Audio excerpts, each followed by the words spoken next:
Ingin tahu rasanya bekerja di Korea Selatan atau ingin tahu budaya Korea Selatan?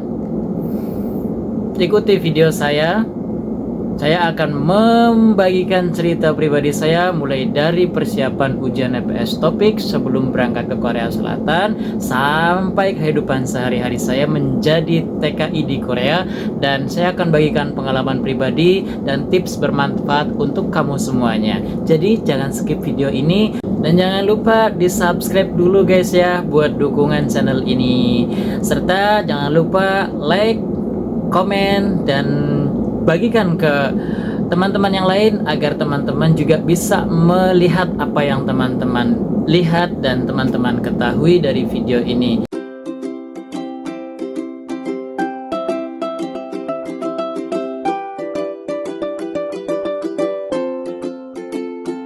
Sebelum ujian atau sebelum mengikuti ujian EPS topik ya, Didi itu awalnya seorang pedagang guys. Awalnya seorang pedagang yang dari musiman sampai harian ya. Hariannya Didi berdagang sehari-hari itu berdagang mainan anak-anak dari pasar malam ke pasar malam satunya gitu. Tiap hari ganti-ganti desa kayak gitu.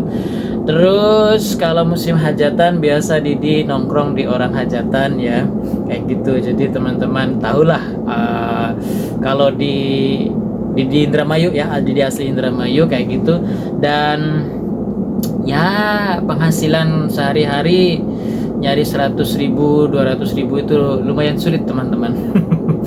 Oke, dan 2018 Didi mendaftar di LPK ya. Di LPK waktu itu di LPK Nanta dan di wilayah Indramayu, tepatnya di Desa Cangkingan, Kedokan Bunter, Indramayu ya. Di situ Didi daftar dan belajar selama kurang lebih 3 bulan sebelum ada ujian EPS topik. Dan bulan berapa ya? Didi agak lupa teman-teman. Jadi waktu itu setelah Didi belajar 3 bulan ya, langsung mengikuti EPS topik, ujian EPS topik. Didi lupa waktunya, tapi yang jelas ujiannya waktu itu Didi di Ciracas ya, tepatnya di Ciracas. Dan Didi mau kasih tips dulu nih untuk teman-teman yang mau menghadapi ujian ya, karena kita akan berbagi tips yang bermanfaat untuk teman-teman. Jadi pertama teman-teman ya, kalau misalkan punya niat untuk pergi ke Korea Selatan menjadi pekerja migran Indonesia yang dulu TKI, entah apa penyebabnya, mungkin TKI terkesan begitu kasar kali ya, sehingga jadi PMI sama BMI sekarang. Kalau di daerah Hong Kong sama di negara Hong Kong, di negara Taiwan itu buruh migran Indonesia atau PMI. Kalau di Korea itu PMI, pekerja migran Indonesia terkenalnya ya. Didi lihat di media sosialnya kayak gitu. Terlepas dari itu semuanya, tips pertama teman-teman harus menghafal kosakata terlebih dahulu. Oh ya, sebelum menghafal kosakata bisa baca tulis dulu ya, huruf Korea, Hangul tentunya. Bisa baca tulis Hangul. Nah, di situ di mana sih Kak belajarnya kayak gitu. Nah, Didi pertama belajar itu dari kebetulan adik Didi sendiri itu pernah mengikuti, pengen belajar juga gitu. Maksudnya ya pernah mengikuti ujian, jadi punya bukunya gitu loh. Nah, pertama Didi pinjam dari adik Didi dan belajar baca tulis Hangulnya gitu dulu. Jadi untuk teman-teman langkah pertama itu belajar Hangul dulu, yang kayak giak, nien, riel, miem kayak gitulah, dan gitu-gitu ya, huruf vokal, huruf konsonannya kayak gitu, konsonan rangkap juga.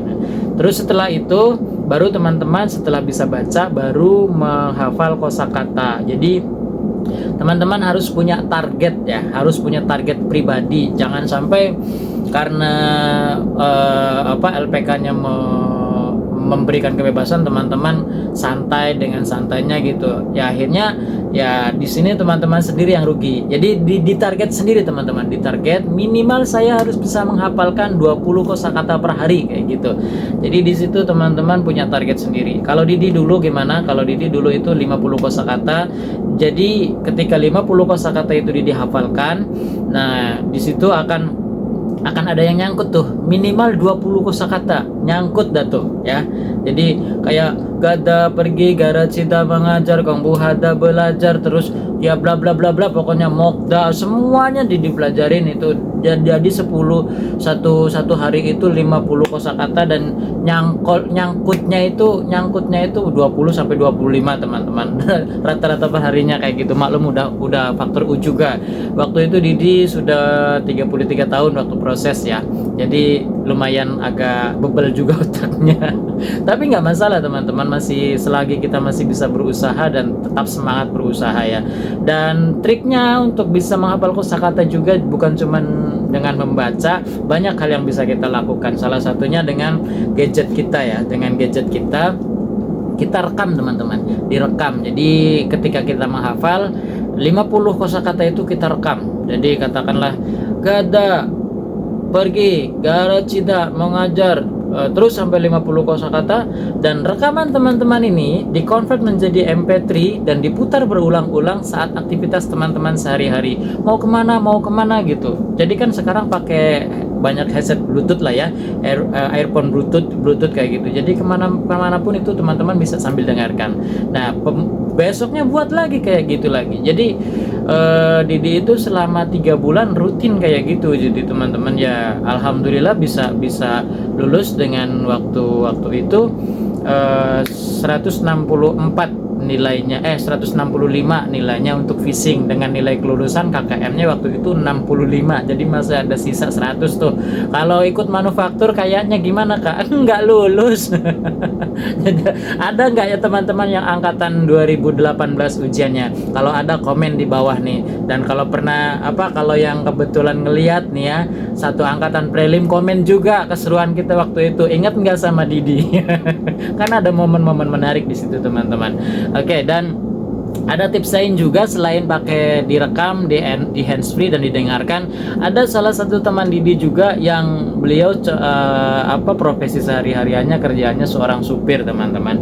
Jadi kalau teman Didi itu dia tulis di selembar kertas ya, setiap hari itu dia 30, targetnya 30 kosakata. Kalau dia itu hafal nggak hafal harus hafal kayak gitu. Kalau Didi kan 50, nanti senyangkutnya gitu, kadang 20, kadang 25, kadang 30 kayak gitu. Kalau dia 30 harus hafal kayak gitu. Jadi dia bikin kayak selembaran nih, modelnya note kayak gini gitu kan, ditulis terus ditempel di depan kacanya, dia nyupir kayak gitu.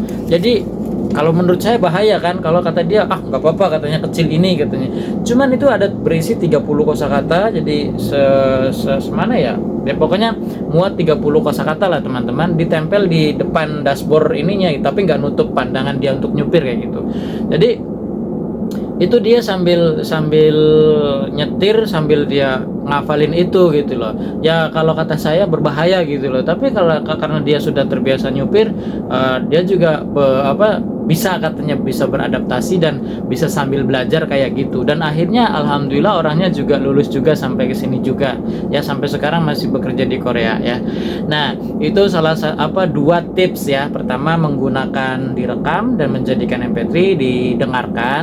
Yang kedua itu ditulis di selembar kertas, barangkali ditaruh di tempat dimana teman-teman bisa melihat setiap saat kayak gitu. Kalau misalkan nyupir kan taruh di depan, tapi jangan menutupi pandangan kayak gitu, takutnya kecelakaan ya. Oke.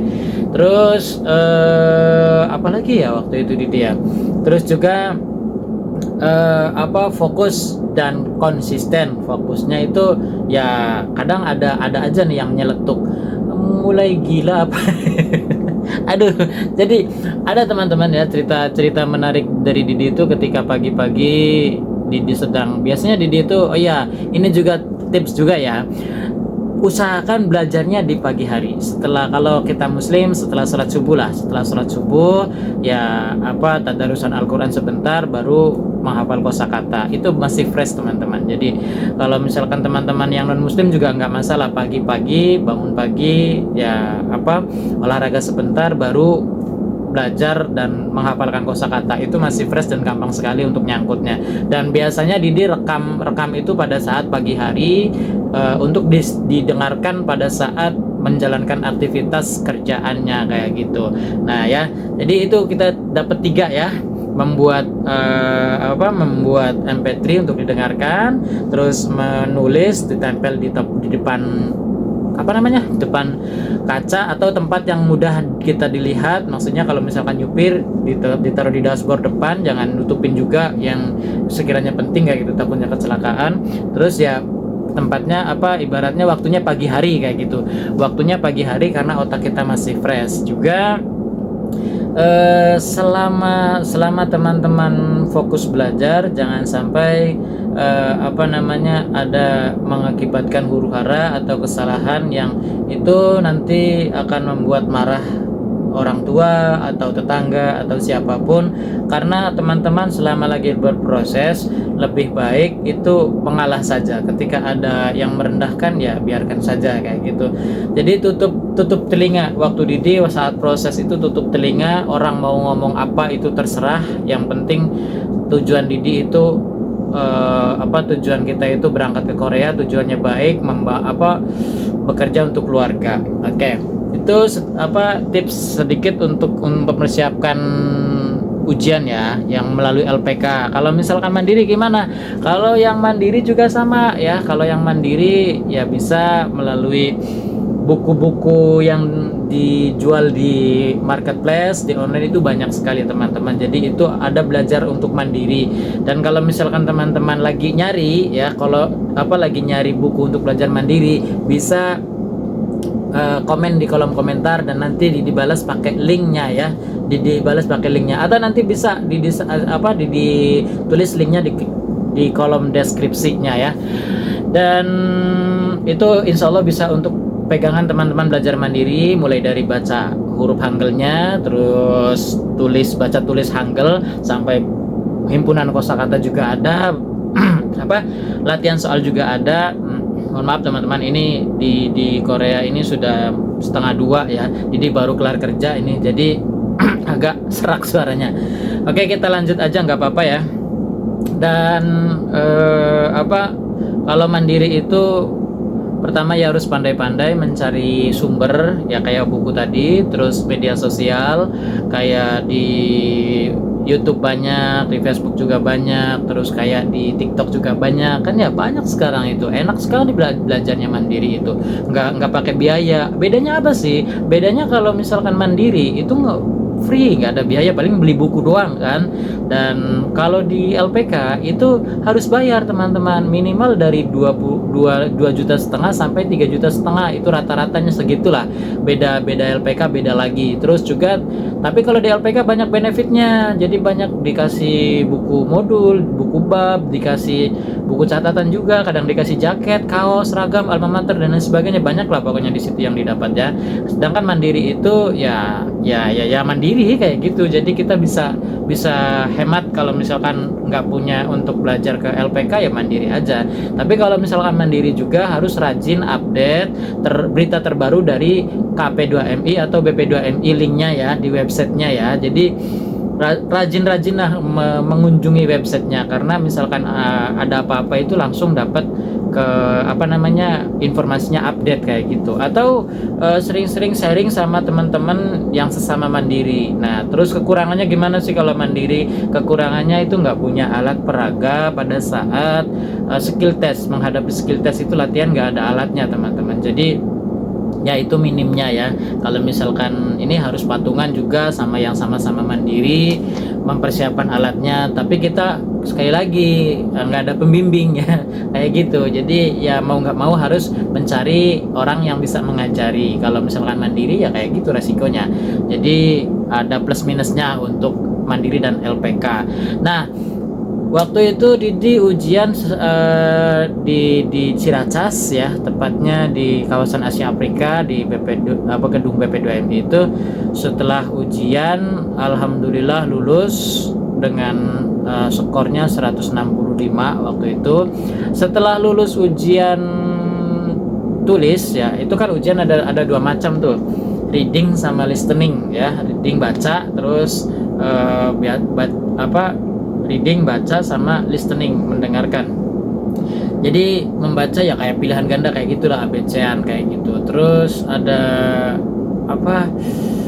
soal cerita bener gak sih? Ya bener kan ya. Bener gak sih? Ada yang ini nggak sama nggak teman-teman? Barangkali Didi nggak konsen ini, Didi nggak inget reading sama listening, iya kan? Ada kan? Jadi membaca, jadi kalau membaca itu biasanya soal pilihan ganda, sudah ada soalnya, tinggal milih-milih doang, bener kan?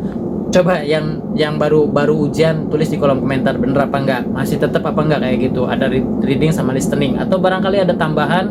Oh iya, Didi baru ingat, mohon maaf nih, ada soal buta warna ya sekarang ya. Ya, yang untuk yang teman-teman yang baru update sekali, tulis dong di kolom komentar dong, komentar kayak apa soalnya, biar kita berbagi tahu ya. Untuk yang update kayak gitu, biar nanti kalau barangkali ada yang nonton siapa yang baru mau ujian gitu, jadi informasi teman-teman nanti dibahas di sebuah video khusus ya.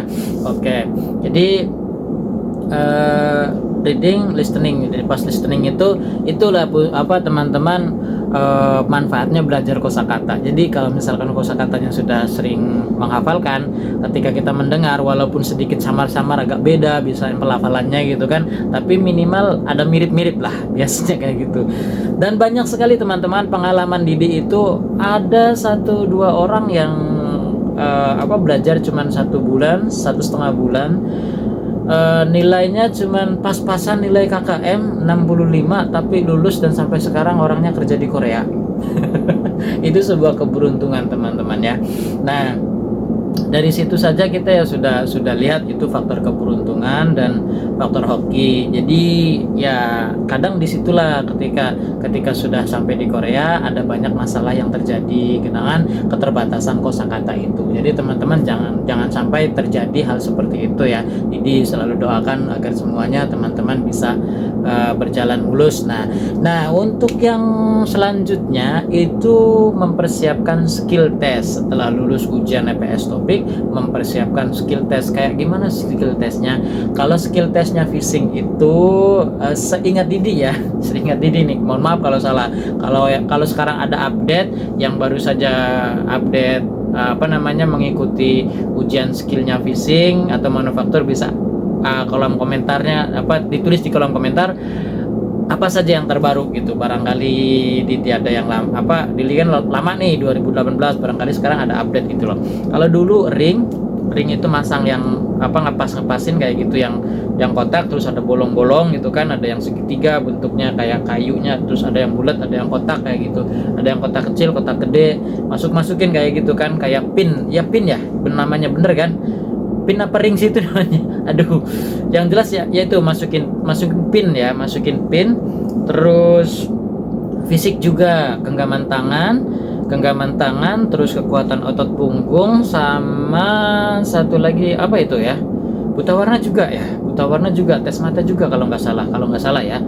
Terus apa lagi tuh? Nah, iya diingat. Kalau yang untuk penangkapan itu ada tali temali ya.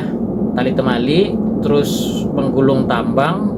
Jadi tambang yang sudah digulung dilempar, suruh digulung lagi kayak gitu. Terus apa ya? Oh ya, simpul, tali temali itu simpul masuknya ya. Terus sorong gerobak juga, waktu Didi ada sorong gerobak, mindahin barang yang sekitar 20 kilo atau 25 kilo ya, satu karungnya itu berisi pasir, menggunakan gerobak sorong ya. Tahu kan teman-teman gerobak sorong yang buat tukang ngangkut itu loh, ngangkut semen ya, buat ngangkut semen. Nah itu biasanya itu biasa untuk budidaya sebenarnya, tapi untuk penangkapan pun nggak masalah. Kenapa? Karena di Korea itu kadang-kadang yang milihnya budidaya dapatnya di penangkapan, yang penangkapan ditempatin di budidaya, tapi itu nggak masalah sih sebenarnya. Yang penting teman-teman bisa bekerja dan bisa ke Korea Selatan saja kayak gitu. Harapannya bisa secepatnya bekerja di Korea Selatan, tapi yang lebih baik kalau misalkan dapat di budidaya karena kerjaannya lebih ringan teman-teman ya. Pengennya sih gitu. Oke, dan alhamdulillah Didi waktu itu ya sempat menangis juga. Menangis kenapa? Menangis bahagia, haru, tapi ada sedikit kecewa dengan genggaman tangan yang menurut Didi itu kurang waktu itu. Menangis karena sudah melalui hal yang Didi itu nggak menyangka gitu loh, ikut proses ini dan itu lulus enggak gitu. Jadi deg-degan gitu, campur deg-degan, terus ya nggak tahu itu secara spontanitas jadi kayaknya sedih gitu loh, melihat genggaman tangan yang lain gede, Didi itu kecil malah menangis. Itu bukan di depan umum juga ya. Jadi mohon maaf ini ya. Terus karena berbagi pengalaman ya, karena dari awal temanya kayak gitu, jadi ya nggak apa-apa. Jadi ceritain aja. Oke, ya kayak gitu. Dan akhirnya Didi lanjut ke proses selanjutnya, yaitu pemberkasan teman-teman ya. Nah, di masa pemberkasan ini kadang-kadang ada yang menggunakan biro jasa, ada yang kolektif di LPK, ada yang mengurus pribadi ya. Jadi ini sangat diperhatikan sekali agar teman-teman tidak dimanfaatkan oleh calon-calon nakal ya. Jadi hati-hati, jangan sampai BST-nya sama BNSP-nya nembak, jangan sampai. Kenapa? Karena yang penting itu ilmunya ya. BST itu basic safety training untuk keselamatan Anda. BNSP itu untuk keterampilannya. Jadi ada BNSP, SPPI ya, jangkar karat. Jadi itu sertifikat-sertifikat yang bisa diterbitkan oleh lembaga-lembaga terkait di situ ya. Kalau BST itu ya materinya tentang pemadaman kebakaran, terus bagaimana kalau misalkan kita terjadi kecelakaan di kapal, itulah ibaratnya materi-materi yang difokuskan kayak gitu. Untuk BNSP sendiri biasanya ya kayak tadi keterampilan untuk bikin tali sandar, tali temali, gulung tali kayak gitu, gulung tambang, terus nyeples itu menyambung tambang yang sudah dipudarkan jadi 3 kayak gitu, nanti disambung biar kuat kayak gitu teman-teman ya. Nyeples lah. Jadi bahasanya, kalau teman-teman ada bahasa sendiri nggak sih, tulis di kolom komentar kalau ada ya. Kesulitannya di mana sih pada saat pembuatan BNSP atau PST? Ada yang mau nanyain nggak? Kalau misalkan teman-teman punya masalah, tulis di kolom komentar. Oke. Dan selanjutnya yaitu kalau misalkan berkasnya sudah lengkap, sending data. Nah, sending data ini gratis teman-teman. Modalnya cuman internet doang, beneran sama visi ya, gratis. Kalau misalkan teman-teman lewat LPK, itu LPK ada yang nakal juga, hati-hati. Jadi kalau misalkan diminta uang untuk ini itu biaya sending, jangan ngasih. Kalau mau tanyakan dulu untuk apa gitu kan. Karena kalau misalkan kita hitung-hitung, kalau misalkan ya cuman buat beli kopi, katakanlah beli rokok, ya nggak masalah sih, kita sedekah gitu loh. Tapi kalau misalkan sudah ratusan ribu, itu hati-hati ya, perlu dipertanyakan untuk apa gitu. Kalau misalkan kayak pembuatan paspor, itu sebaiknya teman-teman berangkat sendiri sebaiknya ya. Ya memang di Indonesia itu sudah ibaratnya kalau pengen cepet ya mesti pakai orang dalam, pakai biro jasa kayak gitu. Tapi itu ya kadang mencekik juga ya, biasanya kadang-kadang agak mahal juga. Jadi teman-teman baiknya berangkat sendiri kayak gitu. Jadi untuk pengetahuan juga, pengalaman juga. Nah, terus setelah sending data biasanya teman-teman itu akan menunggu ya, Didi juga sama, sekitar berapa bulan ya, 3 bulan setelah sending data itu baru ada muncul SLC, namanya SLC atau standar labor kontrak atau kontrak kerja ya. Nah, di situ yang menunggu SLC ini yang lama. Nah, jadi itu untuk teman-teman kalau menunggu SLC jangan sambil diem ya, walaupun sambil kerja tetap sambil usaha. Dan ada ritual yang harus dikerjakan, tipsnya ya, ini tipsnya, ritual yang harus dikerjakan yaitu selain berdoa juga perbanyak sedekah dan banyak minta maaf sama orang terdekat, teman-teman kita, orang tua, siapapun itu yang pernah kenal kita dan barangkali kita pernah menyakitinya, mintalah maaf sedalam-dalamnya gitu loh. Terus ya sedekah sebanyak-banyaknya, kalau bisa setiap hari lah kayak gitu, sepunyanya, bukan sebanyak-banyaknya, mohon maaf. Jadi sepunyanya, misalkan ya hari ini punya 1000, sedekahkan 1000 kayak gitu. Nggak punya uang, sedekahkan makanan kayak gitu. Jadi seadanya teman-teman rezekinya. Dan kalau dari Mas Enda, tahu Mas Enda kan ya, di TikToker yang viral itu, kalau ya video-videonya itu sangat menarik sekali di TikTok itu. Jadi kalau kata-kata Mas Enda itu sedekah subuh, tapi kalau Didi itu sedekahnya mingguan setiap Jumat teman-teman. Jadi kalau Didi setiap Jumat itu dulu itu selalu memberikan seadanya, sepunyanya, semampunya kayak gitu. Jadi ya tidak menuntut banyak sih, tapi yang penting ikhlas kayak gitu. Dan alhamdulillah cepat dapat SLC, dan walaupun walaupun itu SLC-nya sempat hilang. Nah, setelah kita lanjut ya. Setelah dapat SLC itu Didi prelim teman-teman. Setelah prelim di Ciracas, ingat sekali bulan Februari itu tanggal berapa? Tanggal 7 apa tanggal 9 ya? Februari itu di Ciracas prelim selama 1 minggu, dan waktu itu masih berbayar kalau nggak salah ya. Ada nggak di sini yang nonton video ini yang prelim 2019 Februari tanggal 9? Jangan-jangan temen Didi satu angkatan ya. Komen di sini kalau ada, kita reunian. Kayak gimana dihukum karena ngerokok di kantin, suruh bawa-bawa kasur, lari muter-muter lapangan, kayak gimana rasanya. Kalau dulu kayak gitu teman-teman, angkatan Didi kayak gitu ya. Jadi untuk yang sekarang itu berbahagia sekali karena semuanya gratis. Dan pas pemberangkatannya pun ada seremonial di hotel kan. Kalau Didi nggak ada dulu waktu Didi ya, belum ada seperti itu. Nah, setelah prelim itu 1 minggu setelah prelim ya, kita singkat saja prelimnya, dan 1 minggu setelah prelim itu Didi waktu itu SLC-nya di cancel teman-teman. Dan ini mungkin ada banyak teman-teman di sini yang mengalami hal yang sama. Di cancel, dibatalkan. Yang dulunya itu Didi dapat di kapal di daerah Jeju. Sama teman Didi itu 3 orang, yang satu angkatan ya, Mas Ali sama Mas Agus. Dan Mas Ali sudah selesai kontrak, Mas Agus masih di Jeju sekarang ya. Itu di cancel kalau Didi. Jadi mereka yang berdua itu sudah berangkat pada bulan Maretnya. Bulan Maret itu langsung berangkat. Kalau Didi itu di cancel, jadi Didi nunggu lagi. Tapi bulan Maret beliau pada terbang, akhir Mei itu dapat lagi teman-teman. Dan dapatnya di daerah sini nih, yang sekarang masih di Boryong ya. Dapat di Boryong Chungnam, dan sampai saat ini masih majikan yang sama ya. Sampai sekarang masih majikan yang sama, hanya beda kerjaannya karena kapalnya dijual teman-teman. Oke. Kita balik lagi. Setelah itu prelim lagi. Prelim kedua itu di Cirebon di Hotel Sapadia. Waktu itu cuma 3 hari karena penandatanganan berkas dan waktu itu ya bayar apa ya, yang jelas ya saya ingat Didi cuman 3 hari itu intinya ya. Mohon maaf ini agak lolah soalnya udah faktor usia juga kurang ingat teman-teman. Yang jelas cuma 3 hari prelimnya di Hotel Sapadia.